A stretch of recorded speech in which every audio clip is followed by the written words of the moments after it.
Bonjour à tous et bienvenue sur Mono Commander, où on parle du format Commander multijoueur sur Magic the Gathering.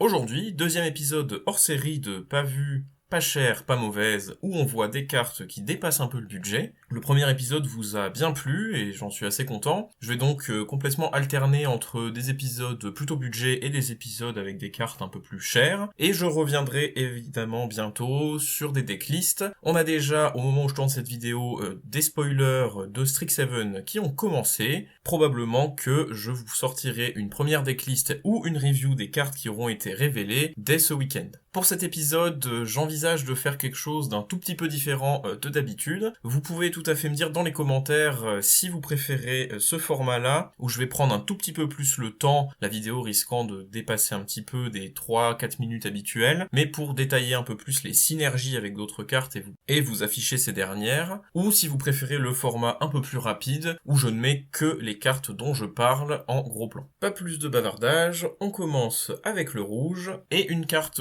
qui s'intègre dans cette liste parce qu'elle marche avec d'autres qu'on verra plus tard, mais reste budget, Stigma Lâcheur, 846 decks. C'est une créature qui coûte 2 rouges pour une 2-2 élémentale et chaman, type plutôt intéressant, avec le mot-clé Wither, qui dit que cette créature inflige ses blessures sous la forme de marqueurs -1/-1, permettant d'affaiblir définitivement une créature à qui elle infligera des blessures, en faisant déjà une créature plutôt bonne, si on a déjà des synergies élémentaires ou marqueurs. L'effet qui nous intéresse le plus est le dernier effet de cette carte, qui dit que dès qu'il inflige des blessures à un joueur, ce dernier ne peut plus gagner de points de vie pour le reste de la partie, lui donnant l'équivalent d'un emblème très facilement. Il faut noter que cela fonctionne même avec les blessures non combat. On peut donc équiper le Stigma Lâcheur avec des cartes comme Viridian Bow, permettant alors de distribuer des emblèmes et des marqueurs -1/-1 à distance. Le gain de points de vie est très sous-estimé en général, mais il reste très présent en commandeur, que ce soit comme un effet secondaire de certaines cartes avec le lien de vie, comme Tymna the Weaver, qui permet d'utiliser son effet plus régulièrement, ou des effets directs de commandant comme Firesong et Sunspeaker, ou encore une condition de victoire avec des cartes comme Etherflux Réservoir, et bloquer complètement ce gain de points de vie pour l'intégralité de la partie et de façon permanente, rendra parfois la vie bien dure à vos adversaires. On l'imagine d'autant plus dans des jeux type Group Slug, qui mettront des points de dégâts réguliers à tout le monde, empêchant totalement de revenir dans la partie.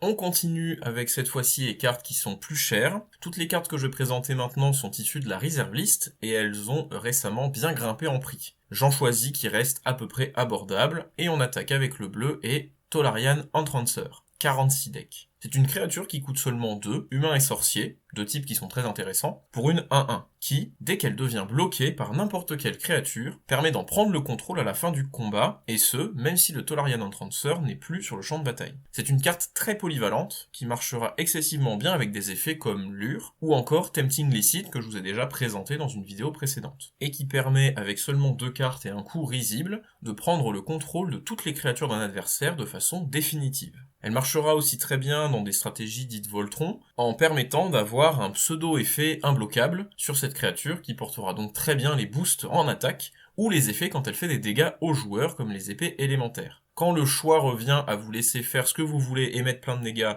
ou donner ces créatures gratuitement, c'est souvent compliqué. Il ne faut pas la sous-estimer dans un jeu qui est construit un tout petit peu autour de sa mécanique, c'est une carte qui peut s'avérer dévastatrice. On reste dans le contrôle des permanents avec le blanc et Jabari's Influence, 43 decks. C'est un éphémère qui coûte 5, qui permet de prendre le contrôle d'une créature non noire non artefact, nous ayant attaqué ce tour-ci après la phase d'attaque, et avec la contrepartie de lui mettre un marqueur -1, -0. C'est un effet qui est rare en blanc, on a déjà parlé de Depth of Loyalty dans la dernière vidéo, qui permet un effet similaire mais si la créature meurt, ici on a une condition qui reste bien plus simple, il faut simplement avoir été attaqué. L'effet dure de façon infinie, et son côté éphémère permet souvent de renverser une situation qui semblait délicate. Si vous ne jouez pas bleu, c'est une carte qui en surprendra plus d'un. Du côté du noir, on va parler de Phyrexian Tribute, 135 decks. C'est un enchantement qui coûte 3, qui est un moteur de sacrifice un peu cher, demandant 2 créatures à la fois, mais sans aucun autre coût, et ce pour détruire un artefact. La gestion d'artefacts n'est pas quelque chose que le noir a l'habitude de faire, et cette carte profitera énormément des jeux aristocrates qui génèrent beaucoup de jetons, pour gérer de façon quasi illimitée et instantanée n'importe quel artefact. Les moteurs de sacrifice gratuits et illimités sont toujours très précieux, et quand on leur ajoute un effet très puissant et en plus aux limites de la color pie, on ne peut vraiment pas cracher dessus. Si vous avez beaucoup de créatures et de jetons, et un petit peu de budget pour la carte, n'hésitez vraiment pas, elle est vraiment très très bonne.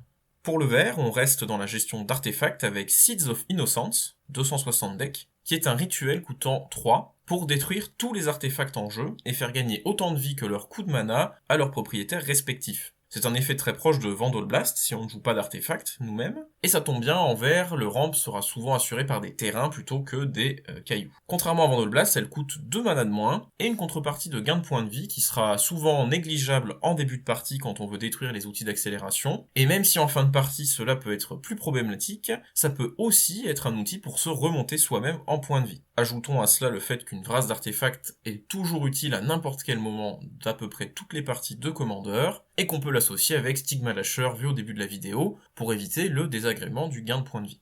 Enfin, je tenais à ajouter à cette liste un artefact, on en voit moins parce qu'il y a moins de cartes sous-estimées, et qui est lui aussi sur la reserve list, Bubble Matrix, 149 decks. C'est un artefact qui coûte 4, qui préviendra toutes les blessures infligées aux créatures, les nôtres comme celles de nos adversaires. C'est un effet qui est très bon, mais symétrique, qui permettra de bloquer à l'infini sans se soucier de perdre nos créatures, et rentrera donc très bien dans des jeux défensifs. Elle s'associe aussi avec des cartes comme Questing Beast, qui dit que les blessures infligées par nos créatures ne peuvent pas être prévenues, négativant complètement le côté symétrique de Bubble Matrix. On peut aussi l'imaginer dans un jeu jeton, où l'objectif est juste de déborder la quantité de bloqueurs de nos adversaires, sans jamais perdre de créatures, ou encore avec des effets de leurre pour passer avec toutes nos créatures, et laisser le petit Taunting Elf en vie à chaque fois. Cette carte a beaucoup d'applications différentes, à vous de les trouver et de l'essayer.